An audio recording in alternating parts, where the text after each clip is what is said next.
Friends, welcome back to our channel படித்ததில் பிடித்தது. இன்றைக்கி நம்ம படித்ததில் பிடித்தது சேனலில் பார்க்க போகிற வீடியோ எதை பற்றின்னு பார்த்தீங்க அப்படின்னா, ப்ரெக்னென்சி ட்ரை பண்ணிகிட்ருக்கிறவங்களுக்கு ரொம்ப முக்கியமான வீடியோ தாங்க. அதாவது நீங்கள் ப்ரெக்னென்சி ப்ராப்பராக ட்ரை பண்ணியும் பிளான் பண்ணியும் எல்லா விஷயத்தையும் கரெக்டாக ஃபாலோ பண்ணியும் கரெக்டாக ஓவலேஷன் டைமில் நீங்கள் வந்து ஓவலேஷன் கரெக்டாக சிம்டம்ஸ்லாம் நடந்து ஓவலேஷன் ஆகியும் உங்களால் கருத்தரிக்க முடியாமல் போயிட்டே இருக்கா. அப்போது நீங்கள் பண்ணக்கூடிய ஒரு முக்கியமான தெரியாமல் பண்ணக்கூடிய 7 மிஸ்டேக்ஸை தான் இந்த வீடியோவில் நான் உங்கள்கிட்ட ஷேர் பண்ணிக்க போகிறேன்.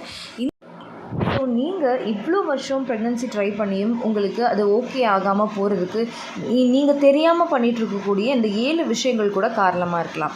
ஸோ நீங்கள் இந்த விஷயங்களை இது வரைக்கும் பண்ணிகிட்டு இருந்தீங்க அப்படின்னா இந்த வீடியோவை பார்த்த பிறகு அதை உடனடியாக ஸ்டாப் பண்ணுங்கள். ஸோ அப்படிப்பட்ட ரொம்ப முக்கியமான 7 விஷயங்களை தான் இந்த வீடியோவில் நான் உங்கள்கிட்ட ஷேர் பண்ணிக்க போகிறேன். ஸோ நீங்கள் ப்ரெக்னென்சி எதிர்பார்த்துட்ருக்கீங்க, இந்த மாதத்தில் ப்ரெக்னென்சி எதிர்பார்த்துட்ருக்கீங்க அப்படின்னா உங்களுக்கு ரொம்பவே இது யூஸ்ஃபுல்லாக இருக்கும். அண்ட் வீடியோக்குள்ளே போகிறதுக்கு முன்னாடி நம்ம ஆரோக்கிய வாழ்வு வெல்னஸோட நெக்ஸ்ட் பேட்சுக்கான, அதாவது ஃபர்டிலிட்டி பூஸ்டிங் பேட்சுக்கான நெக்ஸ்ட் ரெஜிஸ்ட்ரேஷன் வந்து இப்போ ஓப்பன் ஆகிருக்கு. இது வந்து ஒரு 60 days, அதாவது 2 monthsக்கான ஃபர்டிலிட்டி பூஸ்டிங் வெல்னஸ் ப்ரோக்ராம். இந்த ப்ரோக்ராமில் இதே மாதிரியான இன்னும் நிறைய சீக்ரெட் டிப்ஸ், நிறைய டிப்ஸ் அண்ட் நிறைய நேச்சுரல் ப்ரெக்னென்சி டிப்ஸ், டயட், யோகான்னு எல்லா விஷயத்துலையுமே உங்களை கரெக்டாக ப்ரிப்பேர் பண்ணி நீங்கள் ஒரு நேச்சுரல் ப்ரெக்னென்சிக்கு 100% எலிஜிபிள் ஆகிற வரைக்கும் உங்களுக்கு என்னென்ன தேவையோ அது எல்லாமே நாங்கள் கைட் பண்ணி கொடுப்போம்.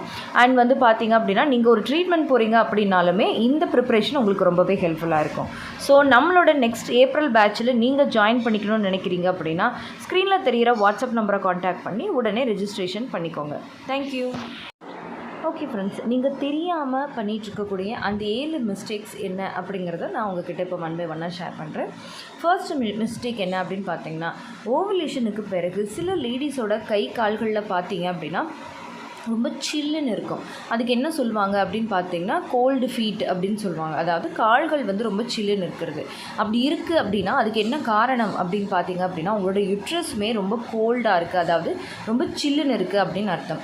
நீங்கள் எல்லோரும் கேட்கலாம், சில்லுன்னு தானே இருக்குது, நீங்கள் ஹீட்டாக தானே இருக்கக்கூடாதுன்னு சொல்லுவீங்க, இப்போ சில்லுன்னு இருந்தால் நல்லது தானே அப்படின்னு சொல்லி கேட்பீங்க. பட் அப்படி கிடையாது. ஓவலேஷனுக்கு அப்புறமா கருத்தரித்த அந்த கரு இறங்கி வந்து யுட்ரஸில் வந்து இம்ப்ளான்ட் ஆகணும் அப்படின்னா பெண்களோட யுட்ரஸில் ஒரு விதமான சமநிலை வெப்பநிலை வந்து மெயின்டைன் ஆகணும்.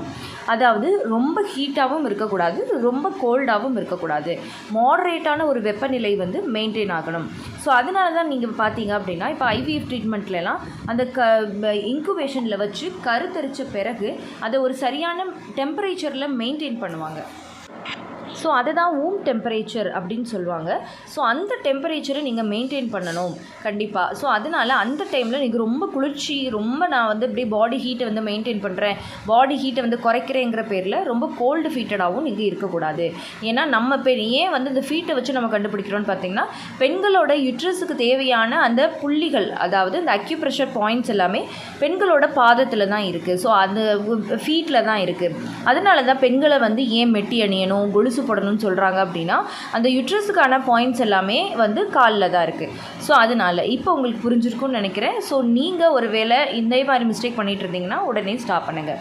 அடுத்து 2வது மிஸ்டேக்ஸ் என்ன அப்படின்னு பார்த்தீங்க அப்படின்னா ப்ராப்பர் ஸ்லீப் இல்லாதது. ஆஃப்டர் ஓவலேஷனுக்கு அப்புறமா ஓவர் அலைச்சல், சரியான தூக்கம், ப்ராப்பரான 7 மணி நேரம் தூக்கம் இல்லாதது, லேட் நைட்டில் தூங்குறது, காலையில் லேட்டாக எழுந்துக்கிறதுன்னு இந்த மாதிரியான விஷயங்கள் நீங்கள் பண்ணிகிட்ருக்கீங்க அப்படின்னாலும், ஒருவேளை உங்களுக்கு ஓவலேஷனில் கருத்தரிச்சிருந்தாலும் கரு தங்காமல் போவதற்கான வாய்ப்புகள் அதிகமாக இருக்குது. அதுக்கப்புறம் நீங்கள் 3வதாக பண்ணவே கூடாத விஷயங்கள் என்ன அப்படின்னு பார்த்தீங்கன்னா, ஆஃப்டர் ஓவலேஷனுக்கு அப்புறமா ஹை சுகர் கண்டென்ட் இருக்கக்கூடிய உணவுகளை மறந்தும் எடுத்துடவே கூடாது. அதாவது ஃபார் எக்ஸாம்பிளுக்கு கேக், ஐஸ்கிரீம்ஸ், இந்த மாதிரி ஹை சுகர் கண்டென்ட்ஸ், பீஸா, பர்கர், அந்த மாதிரியான ஹை சுகர் கண்டென்ட்ஸ் இருக்கக்கூடிய உணவுகளை நீங்கள் மறந்தும் எடுத்துடவே கூடாது. அப்படி எடுத்தீங்க அப்படின்னா அதில் இருக்கக்கூடிய high sugar content and natural artificial colouring agents இது எல்லாமே கரு வந்து இம்ப்ளான்ட் ஆகி வளர்கிறத தடுக்கிறதுக்கு நிறைய வாய்ப்புகள் இருக்குது. அடுத்து வந்து பார்த்திங்க அப்படின்னா ஸ்ட்ரெஸ் இல்லாமல் இருக்கிறது. ஆஃப்டர் ஓவலேஷன் வந்து என்ன நடந்தாலும் நீங்கள் ஸ்ட்ரெஸ் ஃப்ரீயாக, ரிலாக்ஸ்டாக, நல்ல தூக்கத்தோட, எந்த விதமான ஸ்லீப் ஆப்னியா, அதாவது சரியான தூக்கமின்மை, ஸ்ட்ரெஸ், ஆங்ஸைட்டி இந்த மாதிரி பிரச்சனைகள் எதுவும் இல்லாமல் நார்மலாக இருக்கணும். அப்படி இருந்தால் தான் உங்களுக்கு வந்து அந்த உண்டான கரு வந்து ப்ராப்பராக இம்ப்ளான்ட் ஆகி வளரும். இல்லைனா உங்களுக்கு தேவையில்லாத ஹார்மோனல் இம்பேலன்ஸ் ஏற்பட்டு அதனாலேயும் கரு தங்காமல் போவதற்கான வாய்ப்புகள் அதிகமாக இருக்குது. அதுக்கப்புறம் ஆஃப்டர் ஓவுலேஷன் டீ காஃபி அதிகமாக எடுக்கிறத அவாய்ட் பண்ணிக்கணும்.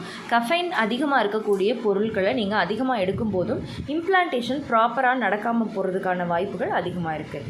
கஃபைன் அப்படிங்கிறது வெறும் காஃபியில் மட்டும் இல்லை, டீயில் மட்டும் இல்லை, நீங்கள் குடிக்கக்கூடிய ஐஸ்கிரீம், அப்புறமா கார்பனேட்டட் ட்ரிங்க்ஸ், அதாவது கடையில் விற்கக்கூடிய பாட்டில்களில் அடைத்து விற்கக்கூடிய கூல்ட்ரிங்க்ஸ், இது எல்லாத்துலேயுமே கஃபைன் அதிகமாக இருக்குது. கேக் ஐட்டம்ஸ், சாக்லேட்ஸில், இது எல்லாத்துலேயுமே. ஸோ அதனால் அந்த ஐட்டம்ஸ் எல்லாத்தையுமே நீங்கள் ஆஃப்டர் ஓவுலேஷன் அவாய்ட் பண்ணிடணும். அதுக்கப்புறம் ரொம்ப ரொம்ப முக்கியமான ஒரு விஷயம் என்ன அப்படின்னா, ஆஃப்டர் ஓவுலேஷன் இன்டர்கோர்ஸ் இருக்கிறத நீங்கள் தவிர்க்கணும். ஒருவேளை நீங்கள் நியூலி மேரிடாக இருக்கீங்க, மேரேஜ் ஆகி ஒரு 3 இயர்ஸ்க்குள்ளே தான் இருக்கீங்க அப்படின்னா, நீங்கள் பீரியட்ஸ் டேட்டுக்கு முன்னாடி ஒரு 5 days முன்னாடி இன்டர்கோர்ஸ் ஸ்டாப் பண்ணால் போதும். பட் நீங்கள் கிட்டத்தட்ட ஒரு 5-6 வருஷத்துக்கு மேலே ரொம்ப வருஷமாக பேபிக்கு ட்ரை பண்ணிகிட்ருக்கீங்க அப்படிங்கிற பட்சத்தில் நீங்கள் ஓவுலேஷன் டைமில் மட்டும் இன்டர்கோர்ஸ் வச்சுட்டு அதுக்கப்புறம் வெயிட் பண்ணுறது சரியான முறையாக இருக்கும். ஓகே ஃப்ரெண்ட்ஸ், இப்போ உங்களுக்கு தெளிவாக புரிஞ்சிருக்கும் அப்படின்னு நினைக்கிறேன். இதில் நான் சொன்னக்கூடிய இந்த தவறுகளில் எந்த தவறுகளை நீங்கள் பண்ணிகிட்டு இருந்தாலும் சரி, உடனே அந்த தவறுகளை ஸ்டாப் பண்ணிவிட்டு ப்ரெக்னன்சி ட்ரை பண்ணுங்கள். நிச்சயமாக சக்ஸஸ் ஆகிறதுக்கு நிறைய வாய்ப்புகள் இருக்குது. ஓகே ஃப்ரெண்ட்ஸ், இந்த வீடியோ கண்டிப்பாக உங்களுக்கு யூஸ்ஃபுல்லாக இருந்திருக்கும்னு நினைக்கிறேன்.